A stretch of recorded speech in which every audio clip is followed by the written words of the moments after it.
안녕하세요. 오늘도 사연살롱을 찾아주셔서 감사합니다. 저는 시어머니의 기가 막힌 차별 대우에 결국 시댁을 아수라장으로 만들고 시어머니에게 나락행 티켓을 선물한 40대 여성입니다. 저희 시어머니는 엄청난 딸바보로 시도 때도 없이 무차별적인 편애를 일삼았는데요. 시어머니는 무슨 일이 됐든 무조건 시누이의 편을 들고 시누이의 말이라면 하늘에 별이 떨어졌다고 해도 믿었고요. 시누이를 위한 일이라면 뭐든 해줬어요. 청소며 빨래며 식사며 그런 것들 전부 다요. 그리고 시누이와 시누이와 남편을 비교하기 바빴죠. 시어머니는 지구상에서 가장 예쁘고 가장 잘나고 가장 똑똑한 건 시누이 하나뿐이라고 생각했어요. 그래서 세상 모든 사람들을 그리고 저와 남편을 비난하고 하대했죠. 시어머니 말만 들으면 저와 남편은 쓸모없는 사람이에요. 지구상에서 말이에요. 그리고 저는 하나의 지론을 갖고 있거든요. 시어머니처럼 아이를 키우면 절대 그 아이는 성장하지 못한다고요. 아이를 키울 때 궁극적인 목표가 뭐죠? 바로 독립이잖아요. 시어머니처럼 키우면 절대로 제대로 된 인간으로 클 수가 없어요. 안 그런가요? 미리 한 가지 말씀드리자면 저희 시누이 결혼마저 시어머니의 힘으로 했어요. 그 전까지 연애를 했는지 누구를 만났는지 모르지만 시어머니가 중매를 섰거든요. 그래서 의사와 결혼했죠. 그때 시어머니 코가 얼마나 높아졌는지 아세요? 하늘을 찌르다 못해 대기권이 뚫리는 줄 알았어요. 하지만 그 높은 코는 오래가지 못했어요. 제가 확 눌러줬거든요. 그리고 시어머니의 꿈도 뚝 하고 끊어버렸죠. 어떻게 된 일인지 궁금하시죠? 지금부터 말씀드릴게요. 결혼을 꼭 하고 싶었던 저는 늦었다면 늦고 적당하다면 적당한 30에 결혼을 하게 되어요. 상대는 같은 종이회사를 다니는 사람이었어요. 저는 격리였고 남편은 생선직에 근무하고 있었죠. 연애는 남몰래 1년 정도 했어요. 남편은 성실하고 다정한 사람이어서 만난 지 얼마 되지 않았을 때부터 결혼을 한다면 이 사람과 해야겠다고 생각했어요. 그래서 프로포즈도 없이 결혼 준비를 했어요. 그런데 상견례 때부터 삐그덕거리더라고요. 한마디로 말하면 저희 친정과 시댁의 수준 차이가 났어요. 저희 아버지는 오랫동안 보일러 회사에 다니면서 보일러를 설치하고 수리하는 일을 했어요. 그리고 저희 어머니는 주부로 있으면서 간혹 돈이 모자라면 지인과 함께 건물 청소를 했죠. 그런데 저희 시아버지는 오랫동안 시청 공무원으로 일했고 저희 부부가 결혼을 하려고 했을 땐 정년이 얼마 남지 않은 국립대학교 사무국장으로 있었어요. 국립대학교 사무국장이면 2급 공무원이라는 거 혹시 아시나요? 요새는 법이 바뀌었다는데 제가 결혼할 때는 그랬어요. 그리고 시어머니는 시어머니의 본가가 대대로 크게 고추 농사를 지어서 거기서 일을 도와주고 있었어요. 하는 말이 고추를 키우는 비닐하우스가 5채나 있는데 당신 어머니가 돌아가시면 다 당신 땅이라고 하더라고요. 저는 제 결혼이 이렇게 차이가 날 거란 생각은 안 했어요. 왜냐하면 남편은 제가 다니는 공장 생산직에서 근무하고 있잖아요. 그러니 형편도 집안도 저와 비슷할 거라고 생각한 거예요. 그런데 이렇게 차이가 날 줄이야. 저는 너무 놀랐어요. 더구나 시부모님은 저희 남매의 직업도 꼬치꼬치 물었죠. 저희 남매는 오빠, 언니, 저로 오빠는 저와 같은 종이공장의 생산직으로 근무하고 있어요. 그리고 언니는 24세 어린 나이에 결혼해 주부로 살고 있고 굳이 무슨 일을 하는지 꼽자면 마트에서 파트타임으로 아르바이트를 하고 있죠. 시부모님은 저희 형부에게도 무슨 일을 하는지 물었어요. 저희 형부는 타이어 공장에서 타이어를 만드는 일을 하고 있다고 말했죠. 다 공장에서 일하고 있네요. 몸 쓰는 일이죠. 대학 졸업장 필요 없는. 우리 딸은 명문대 박사까지 졸업했어요. 영문학과요. 영어로 된 책을 술술 읽는답니다. 얘가 저를 닮아서 책을 참 좋아해요. 집에서 손에 놓지를 않죠. 아, 그렇습니까? 사돈처녀가 공부를 참 잘했나 봅니다. 그럼요. 그걸 다 말하려면 입이 아프죠. 어릴 때부터 영어를 좋아하고 잘했어요. 초등학교 5학년 때부터 영어로 일기를 썼다니까요. 독후감도 그렇고요. 그래서 제가 알아보지도 못하고. 아, 그렇다고 제가 막 열어보고 그러는 사람은 아니에요. 어린애들도 사생활이라는 게 있잖아요. 저희가 애를 존중하면서 키웠거든요. 그러니 공부 더 하고 싶다고 하니까 박사까지 서포트 해주지. 안 그래요? 아, 사돈어른께서 참 대단하십니다. 요즘 세상에 대학 한번 보내기도 어려운데 박사까지 보내시고 대단하십니다. 그러게, 왜 사돈어른은 대학을 안 보내셨어요? 지금 아드님도 안 보내신 거죠? 셋 중 아무도? 어쩌면 좋아. 그래도 한 명은 보내셨어야죠. 그거 이야기는 안 해도 평생 가슴속에 맺힐 텐데 영 보낼 형편이 아니었나 봐요. 안 보낸 게 아니라 못 보낸 거네요. 어머머, 참. 이렇게 집안끼리 차이 나는 거 난 좀 그렇던데. 돈도 그렇고 학벌도 그렇고. 안 그래요, 당신은? 시아버지는 긍정하는 듯 아무 말도 안 했어요. 그리고 저는 이상했어요. 제가 알기로 저희 남편은 대졸이 아니거든요. 2급 공무원이나 되어서 돈이 없어 아들 대학을 안 보냈을 리 없고 저희 남편이 뜻이 없었나? 그래도 저렇게 학벌주의면 억지로라도 보내지 않나? 사람을 앞에 놓고 이러면 안 된다, 저러면 안 된다, 돈이 없어서 못 보낸 거냐 할 정도면 억지로라도 보냈어야 하는 거 아닌가? 이런 생각이 들었어요. 설마 대학을 못 갈 정도로 공부를 못한 아들이 부끄러워서 억지로 박사까지 딴 딸 이야기를 하는 건가 싶기도 했죠. 그만큼 시어머니는 신우의 이야기만, 그것도 자랑만 늘어놓았어요. 남편에 대한 이야기는 일절하지 않았죠. 그 어떤 이야기도요. 남편이 거의 투명인간 같았어요. 그리고 저에겐 얌전히 앉아 밥을 먹는 신우이가 눈에 들어왔어요. 명품 원피스를 입고 있는 신우이는 시어머니의 자랑이 전혀 부담스럽지 않은 듯 보였어요. 그리고 시어머니는 신우의 자랑을 멈추지 못했죠. 초등학교 때 우리 딸이 전교에서 키가 제일 컸어요. 여자 중에요. 지금 173cm 정도 되어요. 지 오빠랑 비슷하죠. 거기다 얼굴까지 예쁘니 눈에 안 띌 수가 없었어요. 보시다시피 저희 딸이 저를 완전 빼다 박아서 기획사에서 명함도 받고 정말 곤란했다니까요. 다행히 얘가 공부를 잘해서 공부 쪽으로 지원해준 거죠. 그치, 우리 딸. 시어머니는 저희 부부의 결혼 따위는 관심이 없는 듯 보였어요. 그리고 그걸 저희 가족도 느끼고 있었죠. 저는 남편에게 눈치를 줬는데 남편도 이상한 점을 느끼지 못하는 것 같았어요. 저희는 얘가 원하는 건 뭐든 해줬어요. 그런 부분에선 해프다고 해도 맞죠. 그런데 요즘에도 꼭 그런 사람들이 있더라고요. 애들 커가는데 돈 아끼는 사람들이요. 대학은 필수인데. 그렇죠? 아, 예, 그건 제가 깊이 새겨 듣겠습니다. 아무래도 혼자 벌어 애들 새 키우는 게 여간 힘든 일이 아니어서요. 그리고 제가 부족해 여유가 많이 없었습니다. 그런데도 저희 딸 바르고 성실하게 컸어요. 잔재주 부리지 않고요. 그러니 아무쪼록 예쁘게 봐주십시오. 저희 아버지가 그렇게 말하자 시어머니는 그제서 상견례라는 것을 깨달은 것 같았어요. 그 이후로 저희는 상견례답게 결혼 날짜나 웨딩홀이나 하객 인원과 같은 결혼식 준비에 대한 상의를 했어요.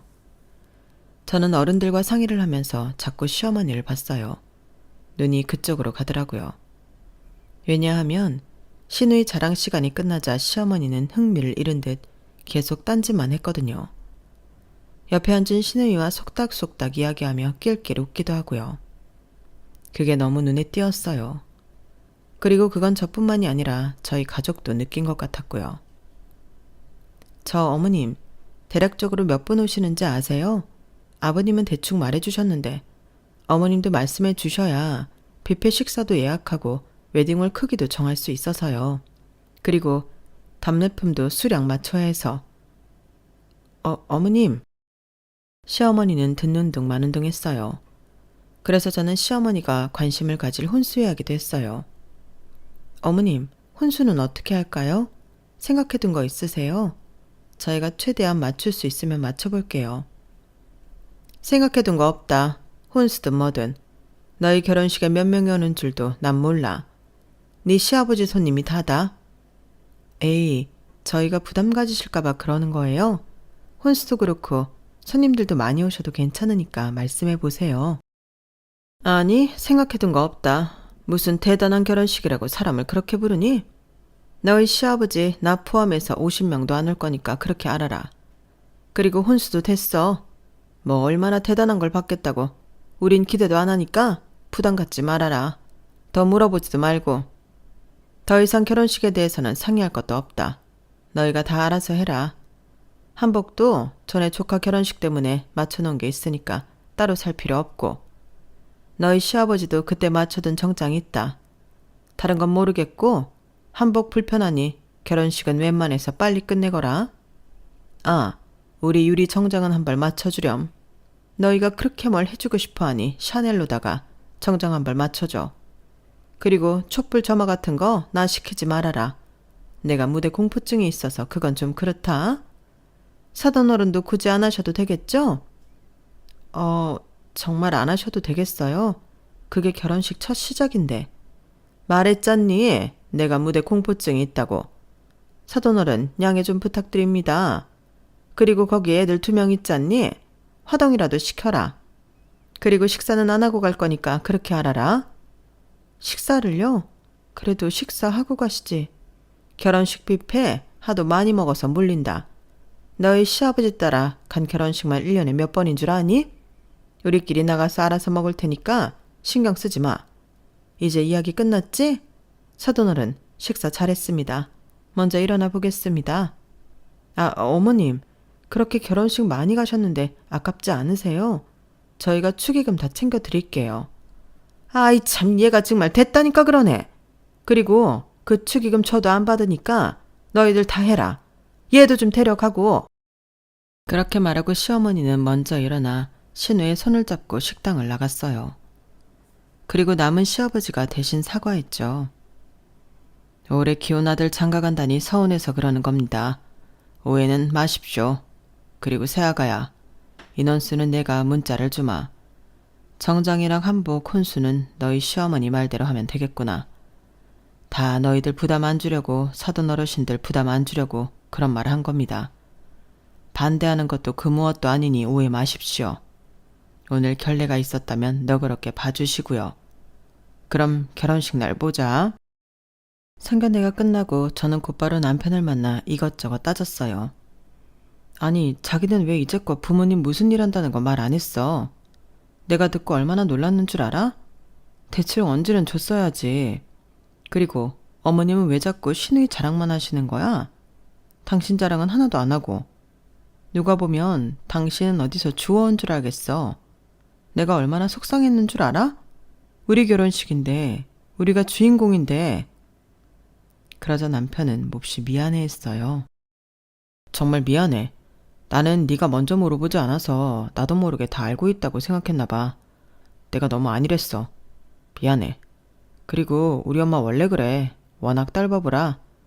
물론 나도 사돈어른 앞에서 그렇게까지 할 줄 몰랐지. 정말 우리 결혼 찬성하시는 거야.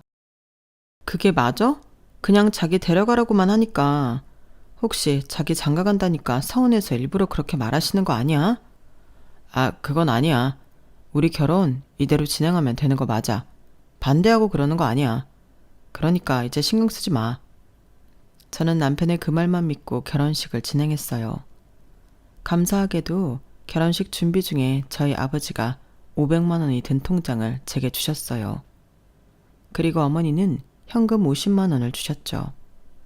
그리고 결혼을 아직 하지 않은 오빠는 세탁기를, 언니와 형부는 청소기와 전자레인지를 해줬어요. 그런데 말이에요. 사람 마음이 참 간사해요. 저는 그것들을 받고 마냥 기쁘지 않더라고요. 왜냐하면 시댁에선 아무것도 없었거든요. 10원 한 장도요. 분명 저희 시어머니가 그랬죠. 저희 친정 부모님에게 자식 셋이나 낳아놓고서 대학 한 명을 못 보냈냐고요. 그리고 시어머니는 저희 친정 식구들 직업을 듣고 비웃었어요. 혼수 이야기에 기대도 안 한다는 말을 하질 않나. 전반적으로 저희 친정이 못 산다고 무시했죠. 그래서 집에 돌아가는 내내 오빠와 언니 그리고 형부까지 저런 시어머니가 다 있냐고 저보고 결혼을 다시 생각해보라고 했어요. 그리고 저희 부모님은 속상한 티를 감추지 못했고요.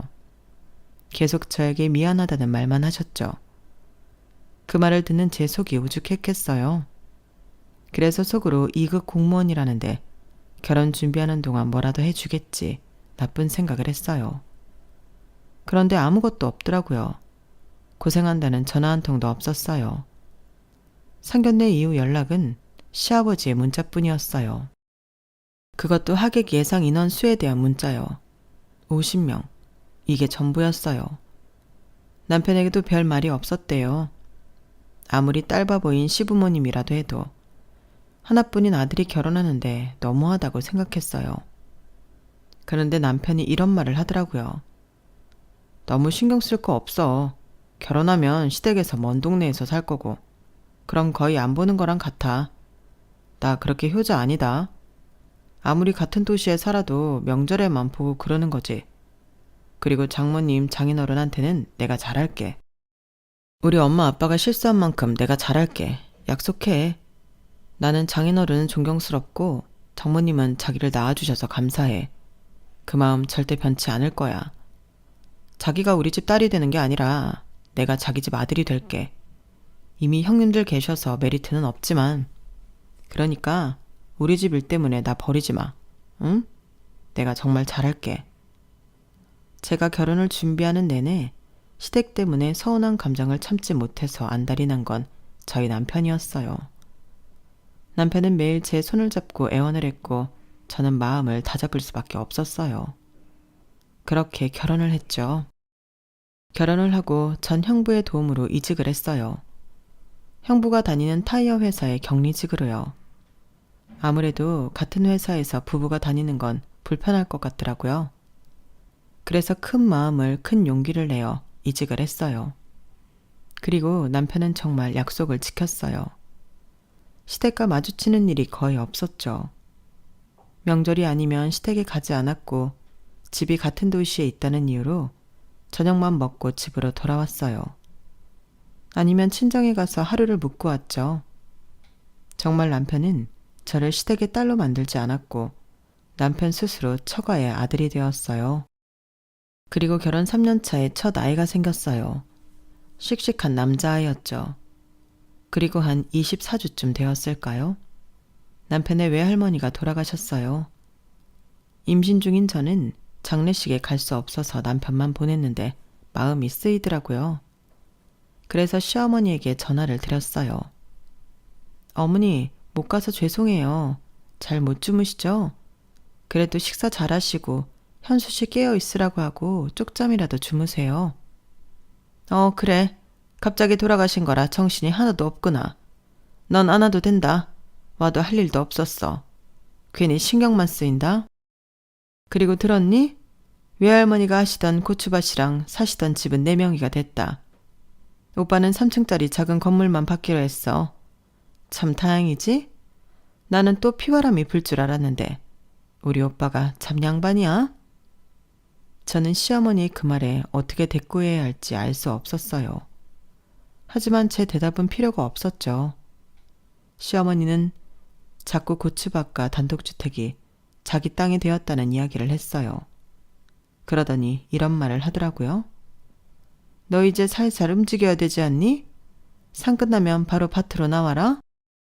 네? 저 이제 몸이 무거워서 안 돼요. 어머니 농담이시죠?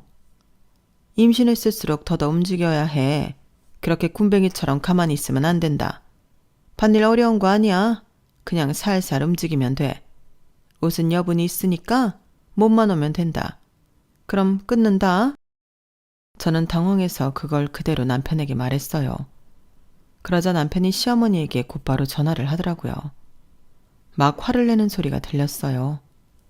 그리고 저는 시어머니가 다시 제게 전화를 할 줄 알았는데 몇 달 동안 전화가 없더라고요. 그리고 시부모님은 사시던 아파트를 팔고 외할머님이 사시던 주택으로 들어갔어요. 외할머님이 사시던 주택 근처에 밭이 있거든요. 걸어서 한 20분쯤 걸릴까요? 거기다 시아버지도 대학교 사무국장 일을 퇴임한 지 3년 정도 되었으니 슬슬 일을 하고 싶어 했거든요. 그렇게 저희 집과 시댁은 더 멀어졌어요.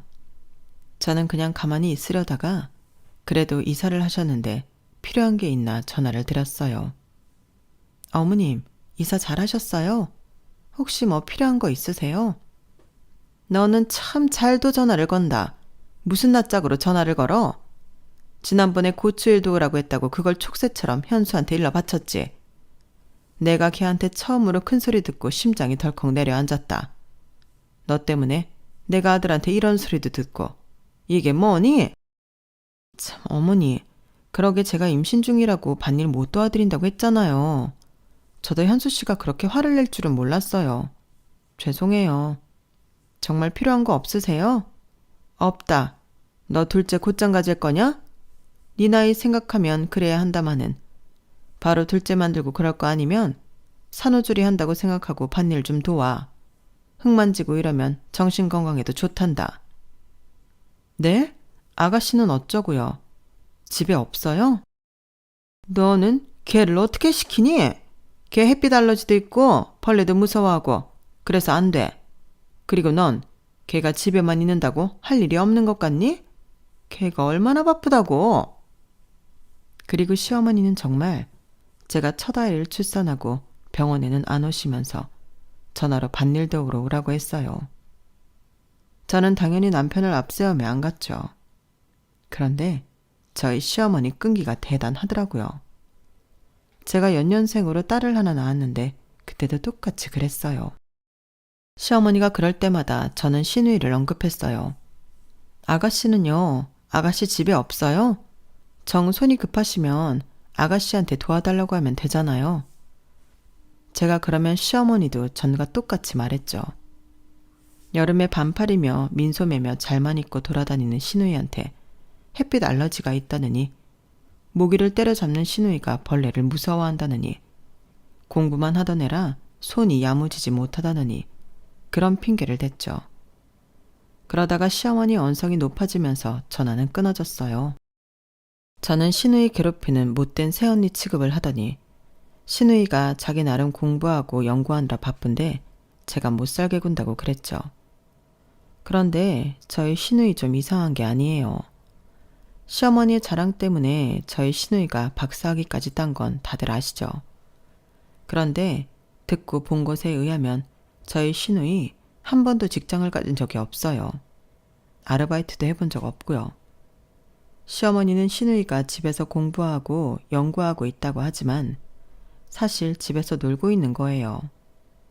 제가 전에 시누이를 보고 집에서 놀고 있지 않냐고 그런 적이 있었거든요. 그러니까 우리 시어머니 화들짝 놀라는 거예요. 네가 뭔데 그런 소리를 하냐? 우리 유리 박사까지 따내다. 지금 밖에서 직장 구하려면 뭐든지 할 수 있어. 얘가 뜻이 있어서 안 하는 거지. 그러니까 함부로 이야기하지 말아라.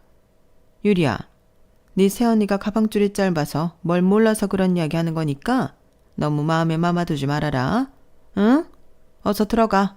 방에 들어가서 네 할 거 해라. 그러면서 시누이를 감싸기 바빴죠. 물론 시누이가 그렇다고 방탕하게 돈을 쓰고 밖에서 놀고 그런 건 아니에요. 제가 시댁에 가면 시누이는 늘 방에 있어요. 남편 말 들어보면 친구도 별로 없고 만나지도 않는다는 것 같더라고요. 그러니까 시어머니 말대로 공부를 하는 것일 수도 있죠. 나름 연구를 하는 것일 수도 있고요. 하지만 백날 방 안에 들어박혀 공부만 연구만 하면 뭐해요? 아직도 청소며 빨래며 식사며 다 시어머니가 해주는데요. 아마 세탁기 돌리는 법도 그 나이 먹고 모를걸요? 전 그렇게 생각해요. 사람이라면 적어도 1인분의 삶을 해나가야 한다고요. 그와 같은 맥락으로 부모의 도리는 아이를 건강하고 독립적으로 키우는 것이라고 생각하고요. 그런 의미에서 시어머니는 실격이고 시누이도 실격이죠. 그런데 이 두 사람은 이걸 전혀 몰라요. 매번 시댁에 가면 똑같은 레파토리예요. 우리 딸은 날 닮아서 예쁘고 키도 크고 공부도 잘하고 우리 집안의 귀한 박사 아니니 박사. 영어는 또 얼마나 잘해. 요즘 시대에 영어 못하면 안 된다지만 우리 애는 박사라고. 박사. 차원이 다르지. 다들 우리 딸 공부를 어떻게 시켰냐고 어떻게 박사를 만들었냐고 물어보고 난리야. 그런데 있잖니? 나는 한 게 아무것도 없다. 날 닮아 알아서 컸지. 그래요. 아가씨 매일 미국 뉴스 본다며. 요새 뜨는 이슈가 뭐야? 아, 그건 좀 복잡한 문제라. 어차피 언니 말해줘도 모르잖아요. 그래. 어차피 말해줘도 모르는데 뭘 물어. 고학력자가 아니면 이해를 못한다니까. 세계적인 일은 말이야. 더구나 너희처럼 공장에서 일하는 애들이 세계적인 이슈를 알아서 뭐하니? 우리 유리처럼 고학력자, 그러니까 세계를 바꿀 인재만 알면 되는 거야. 그렇지? 아, 그래도 세탁기 하나 못 돌리는 고학력자보단 공장쟁이가 낫죠. 뭐? 세탁기? 아니 너 말을 왜 그렇게 하니? 네가 고학력자가 아니어서 그러는 건데 고학력자가 되면 굳이 세탁기를 자기 손으로 돌릴 필요가 없어. 사람 쓰면 되는데 그런 걸 뭐하러 하니? 그래서 어머님이 다 해주시는 거예요?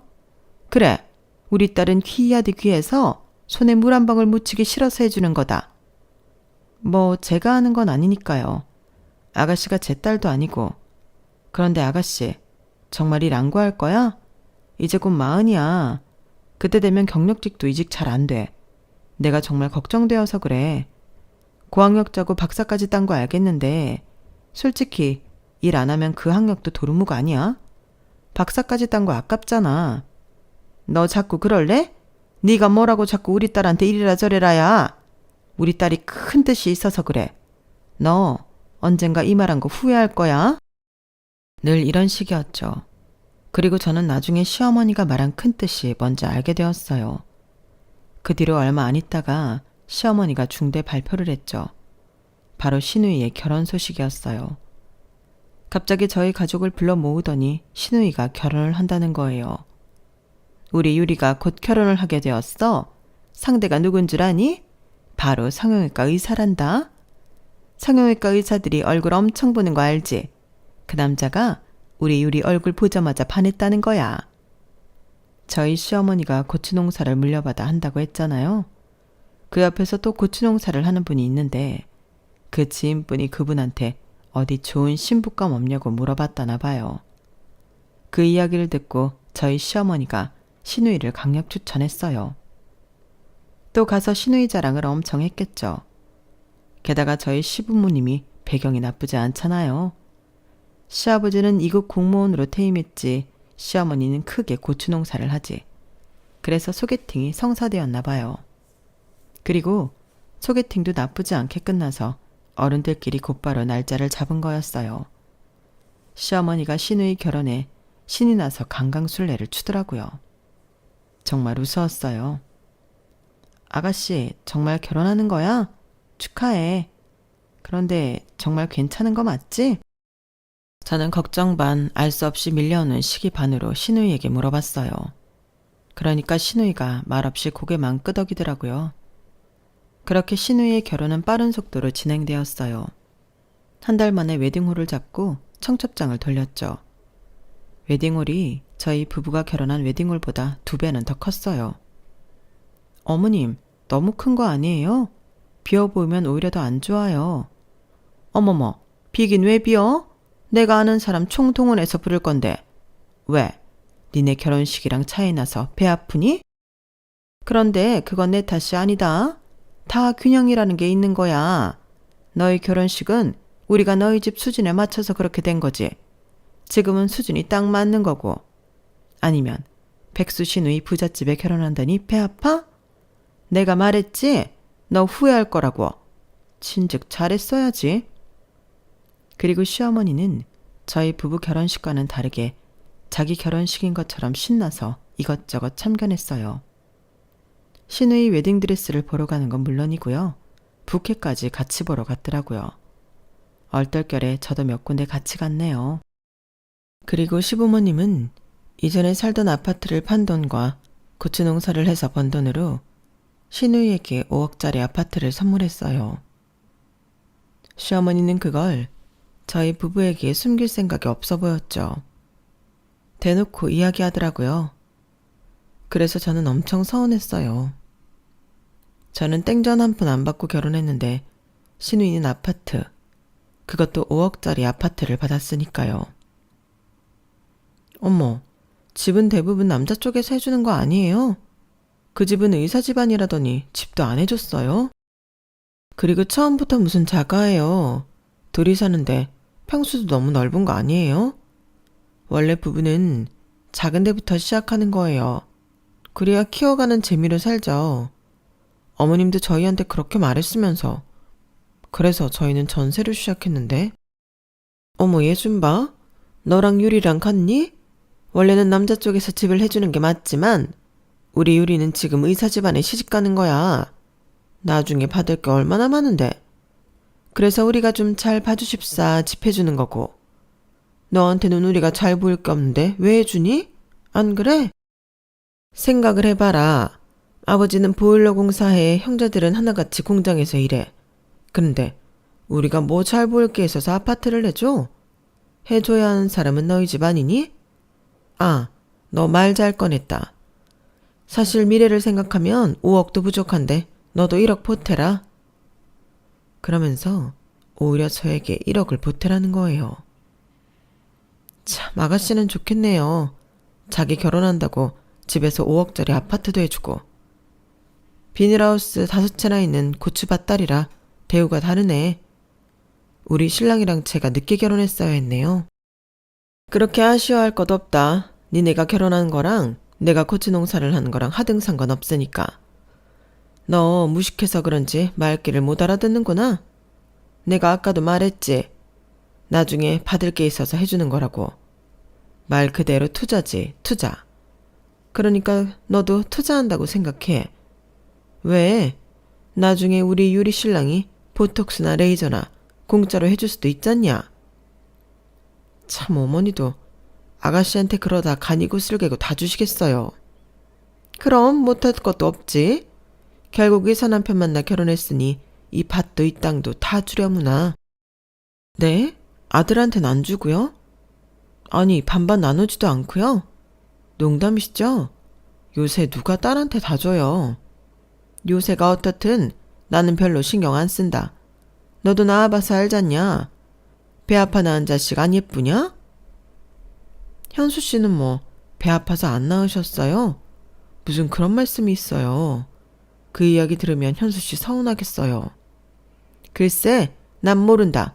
그러니 넌 볼 생각 마. 저는 그 말을 듣고 너무 어이가 없어서 집으로 가 남편에게 하소연을 했어요.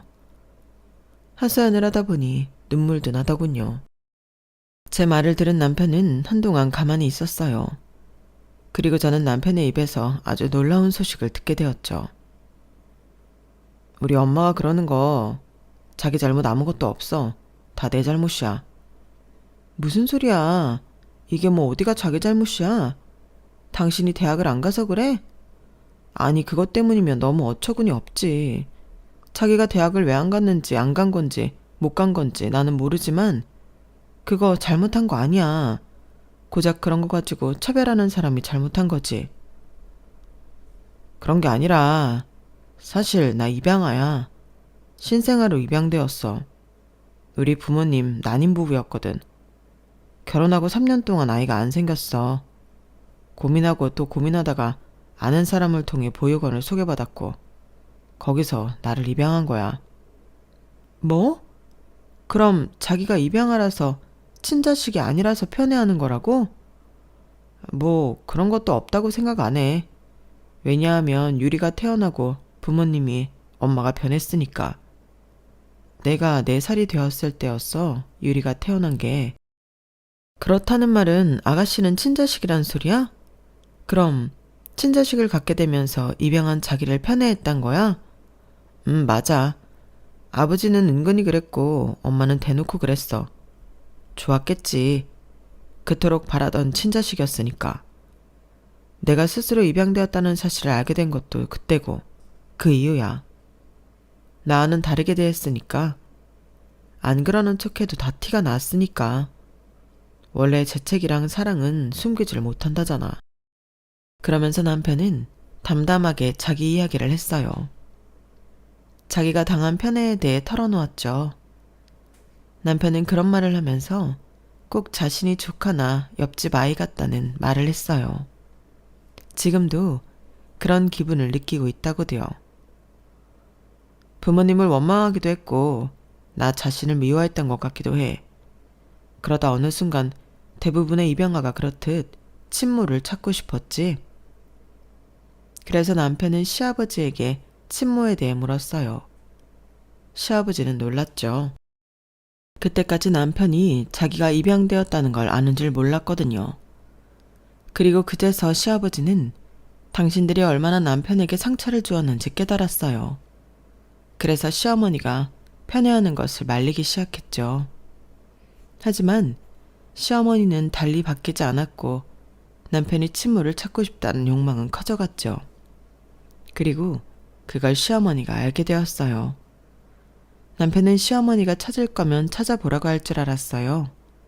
그런데 시어머니는 어떻게 알았냐고 소스라치게 놀랐어요. 그리고 어떻게 키워준 엄마한테 그런 소리를 하냐고 남편을 마구 야단쳤어요. 그러면서 다시 친모에 대한 이야기를 하면 내쫓겠다고 그랬죠. 그때가 남편이 16살이었어요. 시어머니 말이 16인 남편에겐 너무 무서워서 남편은 그 뒤로 친모를 찾으려고 하지 않았어요. 하지만 오히려 달라진 건 시어머니였죠. 아주 냉담해졌어요. 아가씨가 태어난 직후보다 더 냉담해졌죠. 마치 남편을 사람 취급하지 않는 것 같았어요. 시어머니는 남편에게 자주 그런 말을 했어요. 우리가 널 오래도록 책임져줄 의무는 없어. 성인이 되면 나가거라. 무슨 의도로 그런 말을 했는지 남편은 지금도 모르겠대요. 아무튼 그 말을 듣고 남편은 대학 진학을 포기했죠. 공고를 나와서 지금 일하는 종이회사 생산직에 근무했어요. 하지만 결혼 전까지 집을 나오진 않았죠. 집까지 나오면 나는 가족이 없는 사람이 되어버리는 것 같아서 두려웠다고 할까? 그래서 그랬지 뭐. 담담하게 말하는데 저는 속이 타들어가서 제가 될 것 같았어요. 어쨌든 제 소중한 남편이잖아요. 제가 사랑하는, 둘도 없는 제 남편이 그런 취급을 당했었다는 이야기를 들으니 죽겠더라고요. 그리고 다음날 시어머니를 만났는데 또 1억 얘기를 하는 거예요. 그러자 저는 불쌍한 제 남편이 아른거렸어요. 도무지 시부모님의 태도를 이해할 수 없었죠. 아무리 입양하라고 해도 자식은 자식이잖아요.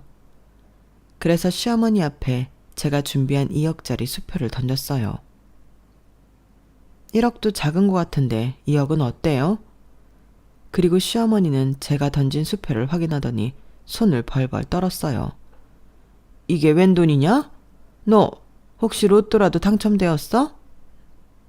로또는 무슨 로또예요? 이 돈 제가 노력해서 번 돈이에요. 격리 주제에 무슨 이런 돈이 있어? 너 탈세하거나 횡령한 거 아니냐? 그러면 못 써. 사람이 정직하게 살아야지. 걱정 마세요. 탈세도 아니고 횡령도 아니고 제가 스스로 번 돈이니까요. 어머님, 저 컴퓨터로도 돈 버는 거 아시죠? 그걸로 번 거예요. 사실은 제가 첫 아이를 갖기 전에 언니의 권유로 블로그를 시작했거든요. 제가 아이를 갖는 걸 자꾸 실패하자 우울해져서 좀처럼 기력을 회복하지 못했어요. 매일 겨우 일어나 출근하고 퇴근하면 누워있기 바빴죠. 그걸 알고 저희 언니가 블로그에 글을 써보라고 했어요. 너 요리 좋아하잖아. 잘하기도 하고. 나는 너희 집 부엌만 오면 꼭 해외에 온 것 같다니까? 어찌나 다양한 식재료가 있는지. 그걸 사람들한테 소개하는 거야. 멋지지 않아? 그리고 내가 볼 땐 네가 사진 찍는 센스도 있어서 잘 될 것 같아. 아니, 아무리 그래도 내가 어떻게 글을 써. 한 번도 사람들이 보는 글은 써본 적이 없는데 나한테는 무리야. 그래도 생각해줘서 고마워. 어라? 내가 괜히 하는 말이 아니라니까? 글이야 쓰면서 배우는 거지. 너는 근성이 있어서 한다고 하면 무조건 하잖아. 그러니 못할 게 뭐 있어? 그리고 파워블로거 되면 광고도 들어올 거고. 협찬에. 요즘엔 공동구매를 하면서 돈을 번다더라? 그렇게 되면 네 수입에 부수입까지 생기는 건데 얼마나 좋아. 그렇게 저는 언니의 말에 흔들려 블로그를 시작했어요. 그리고 블로그를 시작한 지 3달 만에 파워블로거가 되었죠. 그러니 협찬도 광고도 공구 제안도 들어오더라고요.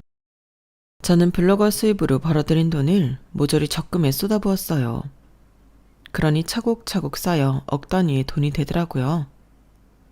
그리고 그 돈이 이런 식으로 쓰일지 몰랐지만 저는 처음부터 2억을 시어머니에게 줄 생각이 없었어요.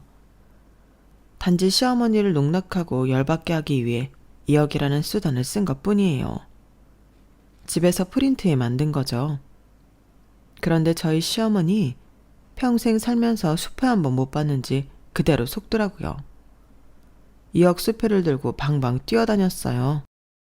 아, 그런데 어머니, 제가 드릴 말씀이 있는데요. 먼저 이것 좀 보시고 춤을 맞아주실래요? 그래, 뭐니? 이거 좀 봐주실래요? 제가 시어머니의 비밀을 알아냈어요. 비밀? 그리고 저는 또 한 장의 서류를 시어머니의 얼굴에 던졌죠. 그건 바로 친양자 입양관계 증명서였어요. 어머님이 분명 그러셨죠? 고추밭이며 이 집이며 다 아가씨 명의로 남기고 돌아가실 거라고. 이유는 저희 남편이 입양된 애라서. 너 그걸 어떻게 알았어? 이 현수 이 자식이 실토했구나. 걔는 이게 무슨 좋은 일이라고? 아니죠. 입양은 선행이죠. 물론 어머님처럼 키우면 말이 달라지지만요. 전 어머님, 제 남편 이야기 듣고 얼마나 화가 났는지 몰라요. 아주 어려서부터 차별대우 하셨더라고요. 다 말해서 따지게도 입 아플 정도려. 그런데 생각해보세요. 입양을 결정한 건 저희 남편이 아니라 시부모님 두 분이잖아요. 어른들이 결정해놓고서 왜 엄한 애가, 아무 잘못도 없는 애가 상처를 받아야 하죠? 정말 너무하신 거 아니에요? 그리고 그렇게 편애해놓고 어떻게 입양 사실을 모를 거라고 생각하셨어요? 저 같아도 친엄마 찾으러 나가고 싶었겠어요. 애가 얼마나 외로웠으면 그런 말을 해. 그런 애 앞에 두고 어디 폐륜이라도 저지른 것처럼 쉽게 상처나 주고. 엊그제도 말했죠. 너도 배 아파 낳아봤으니 너도 자식 예쁜 줄 알 거라고요. 내가 그 말을 듣고 쎄했는데 그때 알아차렸어야 했어. 그리고 아는 건 몰라? 아무리 당신들이 아가씨한테 다 물려주려고 해도 우리가 법적으로 대처할 수 있어. 유류분이라고 아시나? 우리가 유류분 권리를 통해 반환 청구를 할 수 있다고. 그럼 절반은 가져갈 수 있다 이 말이야. 그리고 우리는 분명히 차별대우로 인한 정신적 고통에 대해 손해배상 청구할 겁니다. 우리 남편이 당신들이 편애한 거 증거자료 다 가지고 있어요. 남편이 초등학생 때부터 매일 일기를 썼던 건 알아요? 알 리가 없죠. 그리고 그게 없다고 해도 우리 남편 자체가 증거야. 안 그래요? 그러니 해준 거 쥐뿔도 없으면서 꽁으로 2억 받을 생각은 하지도 마세요. 뭐? 그렇다고 이 돈을 안 준다고? 저는 그 앞에서 수표를 찢어버렸어요. 그러자 시어머니가 놀라서 제 뺨을 때리더라고요. 이제는 며느리 학대까지 하시네요. 여보, 잘 찍었지? 거기 아가씨도 다 봤죠? 여자가 하늘 품으면 5개월에도 서리가 내린다는데 잘 보세요. 너, 이 사진을 어디에 쓰려고 하는 거야? 현수, 너도. 지금 얘랑 짜고 무슨 짓을 하는 거야, 엄마한테? 어? 엄마는 무슨, 언제 저한테 엄마 노릇 한 적 있어요? 웃기지도 마세요. 전 제 와이프랑 애들만 가족이에요. 남편의 말을 들은 시어머니는 곧 넘어갈 것 같았어요. 그리고 제가 시누이에게 삿대질을 하며 한 소리 했죠. 그리고 한유리 너, 그렇게 결혼을 해서 되겠어? 정말 네가 원하는 게 결혼인 거 맞아? 결혼하면 어떻게 되는지 알고 있긴 하니? 직장도 없는 내가 앞으로 어떻게 되는지 알긴 해? 네 엄마가 해주던 거 이제 앞으로 네가 해야 하는 거야. 너 정말 할 수 있겠니? 그리고 철석같이 믿던 네 엄마가 지금 널 5억 주고 그 집에 파는 거야. 정신 똑바로 차려. 제가 그 말을 하자 저희 시누이 그 자리에서 엉엉 울었어요. 엄마, 나 결혼 안 할래. 너무 무서워. 결혼하기 싫어. 웨딩드레스도 안 입을래. 이 집에서 나가고 싶지 않아. 나 지금 이대로가 좋아. 엄마, 정말 나를 그 집에 파는 거야? 언니 말이 맞아? 너 대체 무슨 소리를 하는 거야? 결혼을 왜 안 해? 의사 집안이라니까. 네가 언제 그런 집에 시집갈 수 있을 것 같아. 그 나이 먹고 아무 일도 안 하는데. 그리고 내가 이제 속 좀 트이고 사는 거 있는데 안 한다고? 무조건 해. 시어머니의 말을 듣고 시누이는 더 크게 울었어요. 그리고 어떻게 되었냐고요? 저희 아가씨는 파혼했어요. 시어머니는 끝까지 결혼까지 밀어붙이려고 했는데 시누이가 비협조적으로 굴어서 어쩔 수 없었죠. 그리고 시아버지는 진심으로 남편에게 그동안의 일을 사과했어요. 고추밭과 지금 살고 있는 집을 유산으로 나눌 때 반으로 나눠줄 것을 약속했죠. 그리고 시어머니는 화병으로 알아누웠어요. 그런데 시아버지를 빼고 병간호를 해주는 사람도 시어머니의 화병을 인정해주는 사람도 없었죠. 그리고 아가씨는 다시 칩거 생활을 하기 시작했어요. 우리 딸 하면서도 그 꼴을 보는 게 5억이라는 돈을 투자할 정도로 싫었으니 저희 시어머니 화병이 나을래야 나을 수가 없죠. 그렇게 저는 제 남편과 저희 가족을 지켰어요. 여기까지가 제 사연입니다.